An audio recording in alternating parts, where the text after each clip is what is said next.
Hi, welcome to the next video in my induction series. So in the last videos, we've been looking at proof by induction for summations. And we basically saw the trick that we would do our induction step, our induction consideration. It would be the sum up to k plus 1 of, say, some function of m.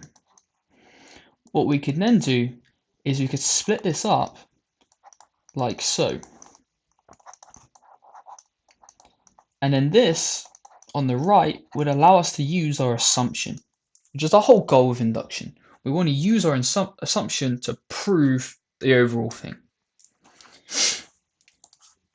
So how does it work when we're considering matrices? Well, we're going to do the same as always. We're going to do the base case. Base case, always very easy.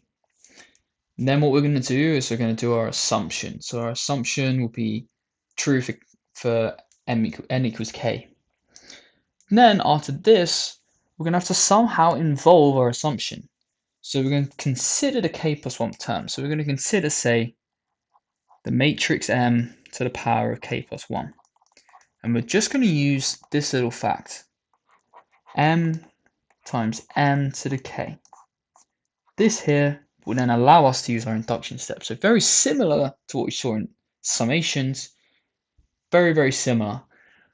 The final part is then sort of rearranging and multiplying out these matrices. So let's have a go at an example I've got here. So first of all, the base case. Base case, always easy. So base case, n equals 1. So it's the start of our inequality. Well, m to the power of 1 is just, well, this matrix to the power of 1, which is just 2, 3, 0, 1, because we're timesing it by nothing. It's just itself. Now, applying that formula, we've got 2 to the power of 1, 3 times 2 to the power of 1 minus 1, 0 and 1. Well, clearly the bottom two are the same. The top, well, this is 2, so that's the same. What about the top right? Well, 3 times 2 minus 1, well, that's just 3 times 1, which is 3. So yes, it's true. So true for base case. Nice. Next, what we're going to do is we're going to assume true for n equals k. So, in other words, i.e., m to the k is equal to 2 to the k times 3 times 2 to the k minus 1, 0, 1, like this. Next, we're going to consider k plus 1. So m to the power of k plus 1.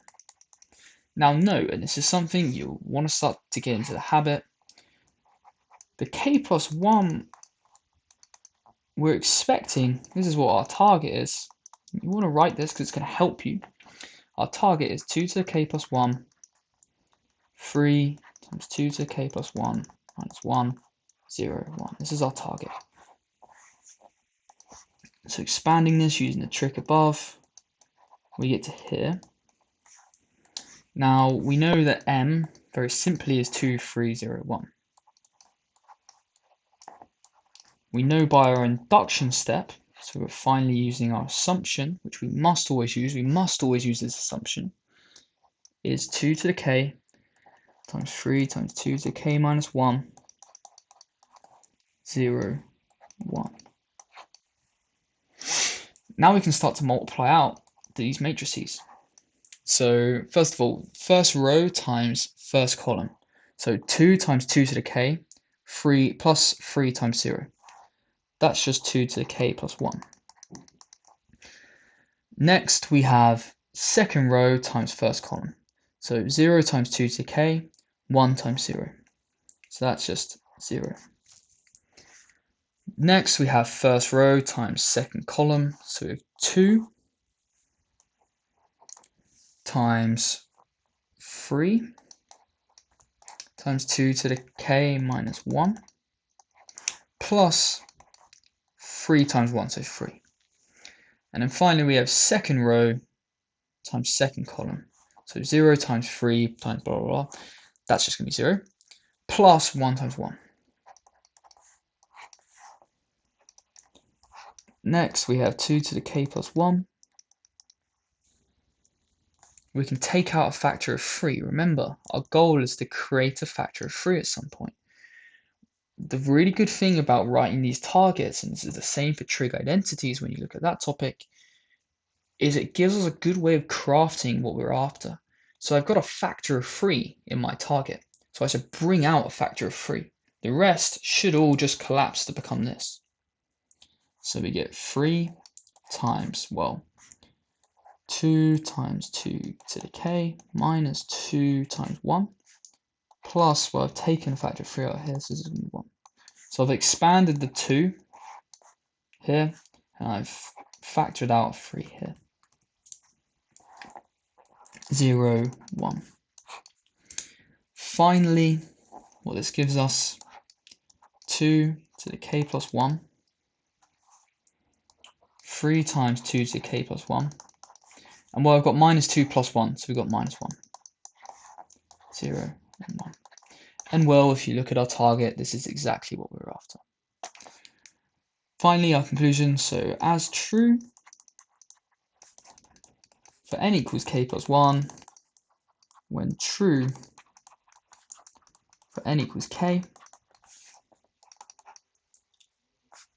and true for base case, our start point,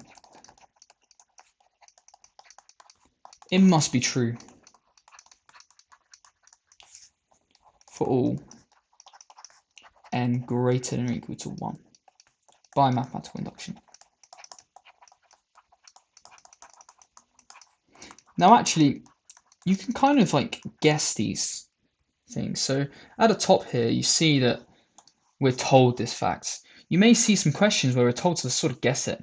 They can be quite tricky, but what you're going to want to do, you're going to want to do it for some cases. So m to the power of 1, m to the power of 2, m to the power of 3, m to the power of 4, blah, blah, blah. You'll quite quickly realize these two. And also you'll probably realize this one. But this here will be quite tricky. And what you want to do, you want to look for similarities between the terms. So you would potentially see there's only a single factor of 3. So if you divide each of the term by 3, what are we then left with? Well, we're left with everything's 1 less than the power of 2. That's where that second part comes from.